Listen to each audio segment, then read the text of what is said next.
Baik, sebelum lagi kita lanjut ke materi kedua tentang struktur perdarahan. Dan sudah tampil di layar ya.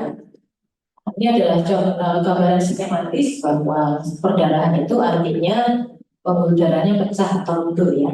Dan pada CT scan kepala didapatkan gambar putih, kita menyebutnya hemorrhage. Jadi stroke ini akibat pecahnya pembuluh darah di otak. Dan kita bisa menyebutkan stroke ini berdasarkan lokasinya. Ada perdarahan intracerebral, yaitu di cerebrum. Ada perdarahan intraventrikular, yaitu berdas di ventricle. Ada perdarahan brainstem, yaitu perdarahan di mata-mata. Ada perdarahan cerebellum di otak kecil, dan perdarahan subarachnoid, yaitu perdarahan di selaput otak. Dan seiring dengan waktu, imaging bisa membantu kita menentukan apakah ini perdarahan pada fase berakut, akut, subakut, kronik, dan atau sudah terjadi gliosis. Stroke perdarahan ini ternyata hanya 15% dari semua kejadian stroke. Stroke iskemik tadi mencapai 85%. Tapi angka mortalitas stroke perdarahan ternyata lebih tinggi dibanding stroke iskemia. Dalam 30 hari bisa digunakan ICH score ya. Sekitar 35% hingga 52% terjadi mortalitas. Dan ternyata dalam 30 hari ini mortalitas hanya sekitar 10 hingga 15% untuk iskemia. Dan ternyata hanya 20% pasien stroke perdarahan yang bisa hidup mandiri dalam 4 bulan setelah kejadian. Stroke perdarahan ternyata tidak sekedar darah pecah dan kita menyebut ini stroke perdarahan, tidak ya. Karena ternyata penyebab, sekali lagi kita harus mengenali penyebab, baik itu seperti iskemia tadi penyebabnya. Kita juga perlu mengenali etiologi atau penyebab dari stroke perdarahan. Bisa satu karena hemodinamik akibat hipertensi, bisa karena gangguan pada pembuluh darah seperti dengan kavernoma, bisa karena proses degeneratif, amiloid angiopati, bisa karena dari iskemia, transformasi menjadi perdarahan, ternyata bisa juga karena suatu proses infeksi, bisa karena perdarahan pada tumor yang kita sebut dengan intratumoral hemorrhage, ya. Kemudian bisa karena fistula DAVF, dural arteri venous fistula, yaitu sambungan yang enggak match ya. Ternyata ada sambungan antara arteri dan vena, bisa karena AVM, arteri venous malformasi, pembuluh darah arteri dan vena itu membentuk suatu malformasi dan pecah. Bisa karena moyang-moyang, bisa karena aneurisma, bahkan bisa karena trombosis atau sumbatan pada pembuluh darah vena. Jadi perdarahan di otak tidak selalu stroke. Kalau ini stroke, kita harus mencari etiologinya apa. Kita membahas yang etiologi stroke perdarahan ya. Setidaknya ada 3 golongan besar. Satu, yaitu golongan hemodinamik yang terjadi karena hipertensi atau kondisi hipertensi. Yang kedua, karena etiologi gangguan pada vaskularnya atau pembuluh darahnya. Kita menyebutnya malformasi vaskular. Contohnya adalah aneurisma otak dan arteri venous malformation di otak. Etiologi yang ketiga adalah koagulopati, sistem pembekuan darahnya yang terganggu. Contohnya pada mereka dengan penggunaan rutin antikoagulan, ya. Ini adalah contoh gambaran malformasi vaskular aneurisma. Pada gambar yang kiri, aneurisma ini berbentuk ya, ada pembuluh darah di otak. Kemudian contoh yang sebelahnya adalah arteri venous malformation. Arteri dan vena ngerumel ya, membentuk suatu bentukan yang tidak lazim. Di situ ada nidus istilahnya, bentukan yang tidak lazim ini. Jadi arteri memberi makan ke area ini. Kita menyebutnya feeding arteri. Aliran darah pun juga menuju vena, sehingga dia pulsatil. Seringnya menimbulkan klinis nyeri kepala atau kejang pada beberapa kondisi. Jika pecah, maka akan terjadi stroke perdarahan. Aneurisma di otak pun juga bisa saja tidak pecah. Kita perlu mengenali pada kondisi siapa saja mereka yang rentan timbul aneurisma. Contohnya, perempuan usia muda tidak ada riwayat hipertensi. Kemudian mereka dengan rokok. Ini adalah contoh faktor risiko terjadinya aneurisma, tapi tidak ruptur. Ketika pecah, kita menyebutnya ruptur aneurisma atau ruptur AVN. Kita membahas stroke perdarahan atau LCH karena hipertensi. Jadi dari hipertensi yang kronis, jadi kerusakan di pembuluh darah arteri yang kecil ya, proses dan lipohidrosis, ternyata di situ juga terbentuk mikroaneurisma. Di pembuluh darah yang kecil tadi terbentuk mikroaneurisma. Bentukan melentingan kecil-kecil ini disebut dengan mikroaneurisma subcapsule. Dan ini pecah, maka terjadilah perdarahan. Pecah mengisi parenkim atas. Yang paling berat pada stroke perdarahan yang menjadi fokus kita adalah adanya pembesaran hematom. Perdarahannya semakin besar dan sehingga membentuk suatu massa hematom dan menekan otak sekitarnya sehingga terjadi edema cerebral dan peningkatan tekanan intrakranial. Apa saja yang menyebabkan ekspansi atau enlargement dari hematom ini? Pertama, jika tekanan darahnya tidak diturunkan dengan agresif dan dengan tepat, maka darahnya akan tetap muncul, hematomnya semakin besar, semakin menekan otak di sekitarnya. Ini adalah penyebab pertama dari hematomal expansion. Penyebab kedua adalah jika terjadi ruptur lagi, tekanan darahnya sudah dikontrol, sudah bagus, ternyata di pembuluh darah itu pecah lagi, maka terjadi lagi hematom expansion. Penyebab yang ketiga adalah ada pecah di pembuluh darah di sekitarnya, di dekatnya. Dan lagi-lagi ternyata karena hipertensi yang tidak kita kontrol dengan baik pada fase akut dari stroke ICH. Jadi menurut guideline dari AHS 2022, neuroimaging dengan cepat CT scan kepala tanpa kontras sudah bisa menunjukkan bahwa ini stroke perdarahan, ini bukan stroke perdarahan. Lebih lanjut, jika kita mau mengetahui ini kemungkinan karena malformasi vaskular, bukan karena perdarahan, karena hipertensi, kita bisa melakukan CT angiografi. Target tekanan darah sistol adalah kurang dari 140 dan dijaga jika tensi 150 hingga 220 sistolnya, maka kita harus turunkan hingga target tensi sistol kurang dari 140.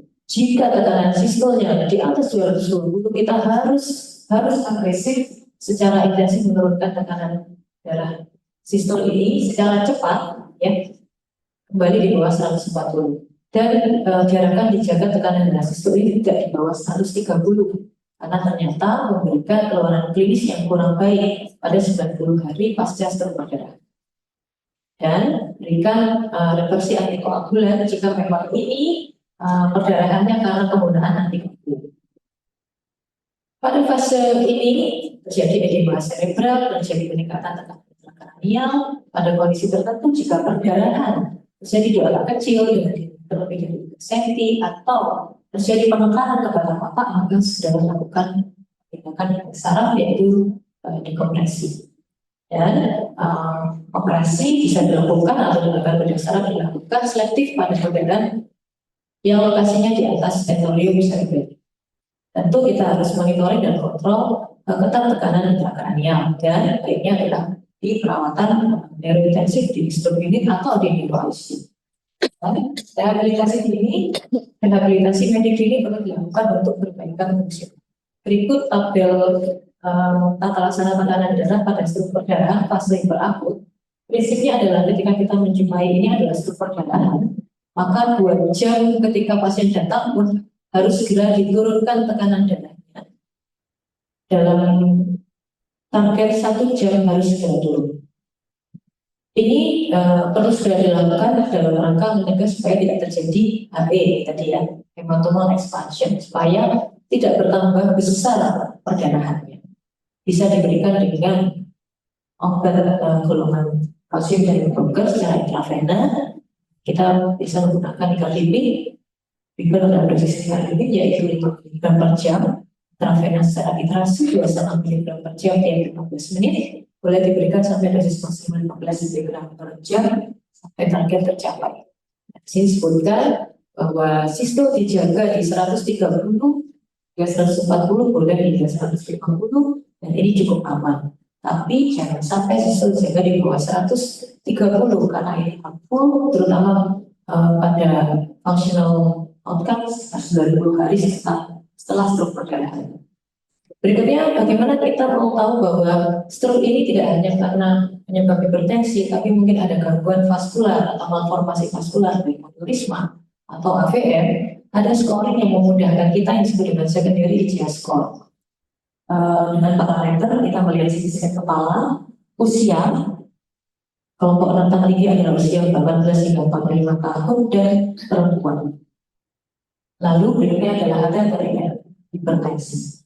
Jadi, jika perempuan tidak ada hipertensi pada usia 18 hingga 45 terjadi perdarahan, kita harus mengevaluasi apakah ini sekedar tensi yang tinggi atau penyebab yang lain. Karena tata laksananya berbeda. Gambaran pada CT scan di sini kita bisa melihat lokasi atau perdarahannya, lokasi perdarahan pada stroke karena hipertensi itu sangat khas. Biasanya ada di support text di area basal kandungan. Lokasi selain ini, jika mereka adalah perempuan, kelompok usia 18 hingga 45 tahun, apalagi tidak ada hipertensi sebelumnya, maka kita harus curiga perdarahannya mungkin karena penyebab malformasi vaskular.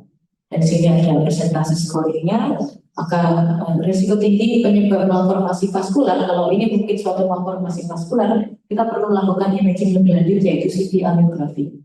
Jadi imaging pada pembuluh darah. Berikutnya tata laksana pemberian manitol pada stroke perdarahan. Artinya manitol ini boleh diberikan karena kita tahu bahwa ada peningkatan tekanan intrakranial akibat edema otak. Edema vasogenik diikuti edema sitotoksik, maka manitol bisa diberikan.